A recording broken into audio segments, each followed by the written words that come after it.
Tapping case Telangana politics లో ring tone లా మోగుతూనే ఉంది. SIB మాజీ చీఫ్ కస్టడీతో ఇప్పుడు ఎంక్వైరీని స్పీడప్ చేసింది సెట్. మాజీ ఐజీ వాంగ్మూలంతో బీఆర్ఎస్ అగ్రనేతలకు నోటీసులు ఇచ్చేందుకు సిద్ధమవుతోంది. ప్రభాకర్ రావు పెదవి విప్పాకే ఎంక్వైరీ కీలక మలుపు తిరిగిందనే ప్రచారం జరుగుతోంది. అంటే రానున్న రోజుల్లో విచారణ మరింత కీలకంగా మారబోతోందా?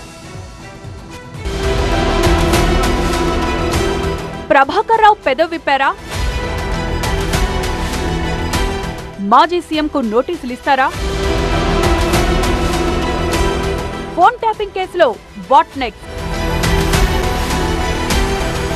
తెలంగాణలో సంచలనం సృష్టించిన ఫోన్ ట్యాపింగ్ కేసు కీలక దశకు చేరుకుంది. ఈ వ్యవహారంలో గత ప్రభుత్వంలోని కీలక నేతలకు నోటీసులు ఇచ్చేందుకు సిట్ సిద్ధమవుతున్నట్లు తెలుస్తోంది. మాజీ ముఖ్యమంత్రి కేసీఆర్ తో పాటు మాజీ మంత్రి హరీష్ రావుకు నోటీసులు ఇచ్చే అవకాశం ఉందంటున్నారు. అసెంబ్లీ సమావేశాల తర్వాత ఈ ప్రక్రియ మొదలయ్యే అవకాశం ఉందని రాజకీయ వర్గాల్లో చర్చ నడుస్తోంది. ఫోన్ ట్యాపింగ్ కేసులో కీలక నిందితుడైన ఎస్ఐబీ మాజీ చీఫ్ ప్రభాకర్ రావు ఇచ్చిన వాంగ్మూలమే కేసు ఎంక్వైరీలో కీలకం కాబోతోంది. అప్పటి ప్రభుత్వ పెద్దల ఆదేశాల మేరకే ట్యాపింగ్ జరిగినట్లు సిట్ కస్టడీలో మాజీ ఐజీ చెప్పినట్లు సమాచారం. దీంతో ఇప్పటిదాకా ఓ లెక్క, ఇక నుంచి మరో లెక్క అన్నట్లు ఉండబోతోంది SIT enquiry. Hyderabad CP Sajjanar నేతృత్వంలో 9 మంది పోలీసు ఉన్నతాధికారులతో ఏర్పాటు చేసిన ప్రత్యేక దర్యాప్తు బృందం విచారణను వేగవంతం చేసింది.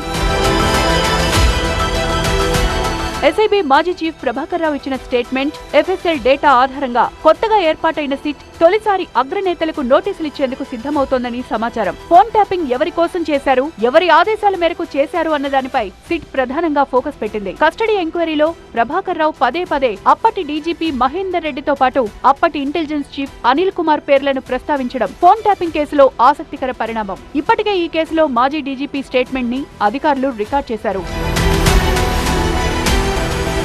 అదేవిధంగా ఫోన్ ట్యాపింగ్ రివ్యూ కమిటీ మాజీ సీఎస్లు సోమేష్ కుమార్, శాంతికుమారి, అప్పటి ఉన్నతాధికారులు తిరుపతి, శేషాద్రిని కూడా సిట్ విచారించింది. తమ దగ్గరికి ప్రభాకర్ రావు కొన్ని వేల నెంబర్లు తీసుకొచ్చారని, సంఘ విద్రోహులు, మావోయిస్టులు, టెర్రరిస్టులపై ఫోకస్ పెట్టేందుకే అని భావించి ఎస్ఐబీపై ఉన్న నమ్మకంతో తాము వెరిఫై చేయలేకపోయామని వారు సమాధానమిచ్చారు. ఫోన్ ట్యాపింగ్ కేసులో న్యూస్ ఛానల్ ఎండీ శ్రవణ్ రావు, మాజీ డీఎస్పీ ప్రణీత్ రావు మధ్య జరిగిన సంభాషణలను ఎఫ్ఎస్ఎల్ రిట్రీవ్ చేసింది. ప్రస్తుతం ఆ డేటాను ఆధారంగా చేసుకుని కేసీఆర్, హరీష్ రావుకు నోటీసులు ఇస్తారని ప్రచారం పొలిటికల్ సర్కిల్స్ లో హాట్ టాపిక్ గా మారింది. ఎవరిని వదిలేది లేదంటూ చిట్ చాట్ లో ఈ ప్రచారంపై స్పందించారు హరీష్ రావు. లీకులు కాదు, దమ్ముంటే అధికారికంగా చెప్పాలన్నారు బీఆర్ఎస్ వర్కింగ్ ప్రెసిడెంట్. ఈ కేసు ఇస్తారంట, ట్యాపింగ్ అంట, నోటీస్ అంట.